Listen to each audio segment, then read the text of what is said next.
Hey everybody, it's SaskiaSketches. Welcome back to my channel. Today I thought I'd be talking a little bit about redraws and digital art because I have just made a redraw of a painting I did of Rogues, one of my first ever digital paintings, and it's the speed paint going on at the moment. I will put a picture up on screen of the first drawing. So that is the artwork that I did. I still really like the way it looks.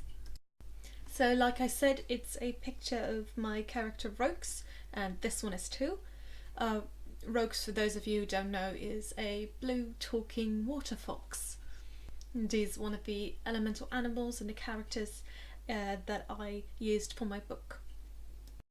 And I did this redraw mostly to see how much I had gotten better at digital art, not per se at drawing foxes, because I've drawn foxes for quite a while and I kind of know how to draw them at this point.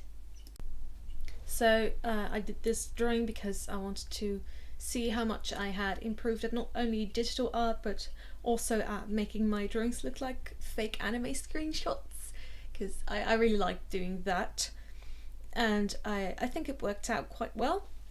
I'll tell you in a bit how I go about doing those things. But first I wanted to talk a little bit about drawing redraws, basically, and why I should do redraws and stuff. So the reason why I like redrawing my artwork is because you can really see how much you've improved on a certain thing. Like for example, if you wanted to know how much you'd gotten better at a specific style or a specific object or animal, you could redraw one of your previous pieces, and you will have a side-by-side comparison of how well you've improved at drawing that thing. And that is one of the reasons I always recommend doing redraws. And because you're not directly comparing yourself to other people, but you're comparing yourself to yourself, basically. And that's well, you're going to be better anyway, so probably so you'll be happy with the result of the comparison instead of defeated, because there is always going to be somebody who's better than you, and I go in more detail on how to stay motivated and on how to actually compare yourself and your artwork in one of my other videos. I will link it in the description and in the iCard if I can figure out how. Yeah, so that's one of the reasons I like to do redraws. The other reason is because it's fun. I really like comparing my previous artworks to what I'm capable of now, and so that's why I do redraws. And it's why you should too. Alright, so then I wanted to talk a little bit about how I make my artwork look like an anime screenshot.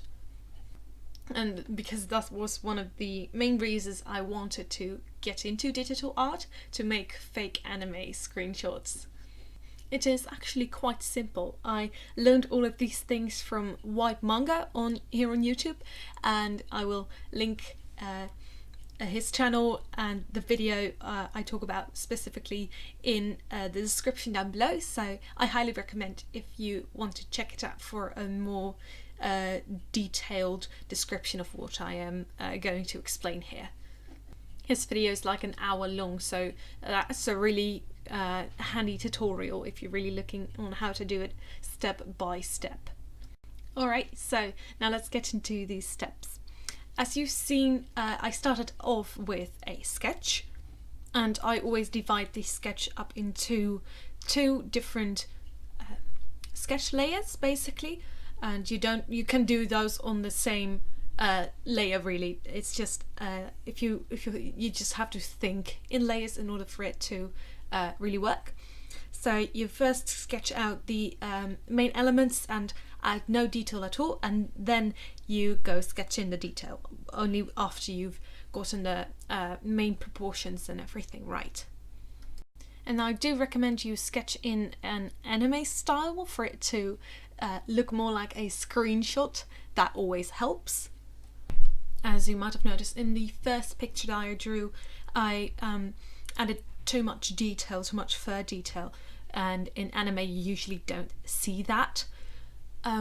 So if you look at the picture that I am drawing now, I didn't add in a great amount of detail. I just added in the necessary stuff. And this was quite Wolf's Rain inspired. You can see these eyes there, quite like the Wolf's Rain eyes.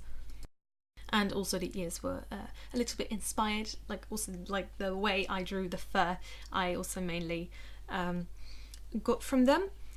Alright, so after you've done the sketch, I usually do the line art, and then the line art I usually make quite thin, because anime lines are stereotypically quite thin lines. And I do the line art on one layer as well.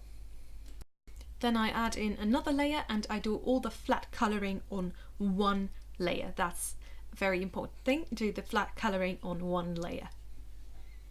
Then after that, things will really start looking anime-esque, because then after you've done that, you will add in a tone layer, and that's the thing you saw me do just now. I just coloured the whole canvas in one different colour that kind of sets the mood. So Rose was in a forest here, so I made the tone layer green, and then you throw down the opacity to like 10 or something, and you set the layer mode to linear burn. And then for the shadows you do that same thing, but you have the same color, the same green color, and you put the opacity somewhere between 40 and 60, whatever you like best, and then you add some shading. Do this on a separate layer, also using the linear burn layer mode. And then after you've done that, you can do a gradient too. So you would do a gradient from the bottom to the top with the same green color or the same whatever color you chose for your tone layer, and you throw the opacity down a little, usually have it at 10, 30, and layer mode is linear burn. Also do this on a separate layer. Trick. You can see me doing that right now.